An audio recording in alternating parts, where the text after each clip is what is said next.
سلام. تا حالا فکر کردیم برای اینکه حال زندگیمون بهتر بشه باید به چی باور داشته باشیم و از چی دست بکشیم؟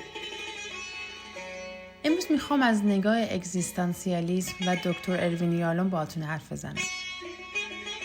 درباره آزادی، معنا و اینکه چطور میتونیم واقعا زندگی کنیم.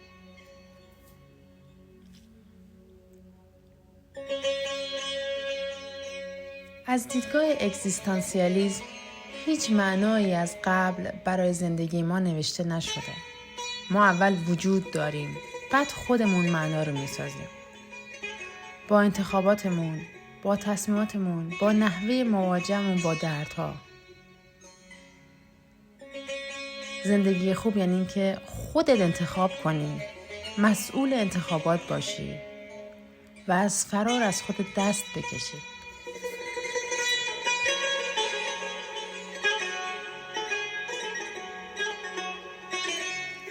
برای اینکه بهتر زندگی کنیم باید به 3 چیز ایمان بیاریم.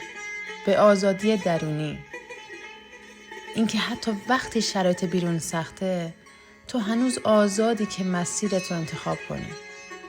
به پذیرش ناپایداری، اینکه اضطراب، تنهایی، مرگ دشمن نیستن، بخشی از انسان بودن ما. به اصالت، اینکه خودت باشی، نه اون چیزی که دیگران ازت انتظار دارن.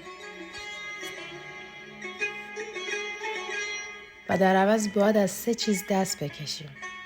از خودفریبی، از فرار از تنهایی با نقش‌ها و ظاهرها، از انتظار معنا از بیرون، چون معنا باید از درون تو زاده بشه.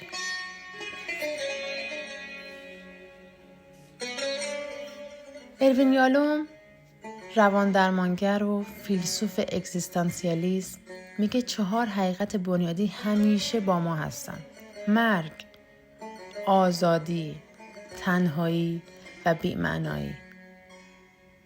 ما معمولاً ازشون فرار میکنیم، ولی یالوم میگه راه رهایی در روبرو شدن با اونهاست.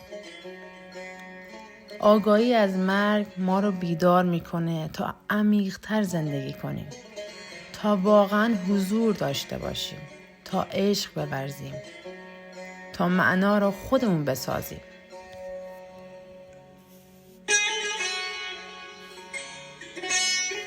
شاید راز آرامش اینه که بپذیریم زندگی کامل نیست. در همین ناتمامی میشه معنا رو پیدا کرد.